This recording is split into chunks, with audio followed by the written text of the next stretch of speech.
يَا أَيُّهَا الَّذِينَ آمَنُوا اتَّقُوا اللَّهَ وَلْتَنظُرْ نَفْسٌ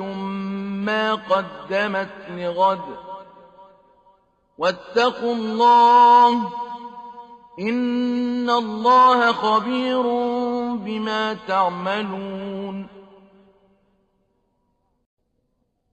وَلَا تَكُونُوا كَالَّذِينَ نَسُوا اللَّهَ فَأَنسَاهُمْ أَنفُسَهُمْ ۚ أُولَٰئِكَ هُمُ الْفَاسِقُونَ لا يستوي أصحاب النار وأصحاب الجنة أصحاب الجنة هم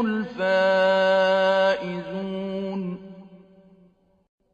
لو أنزلنا هذا القرآن على جبل لرأيت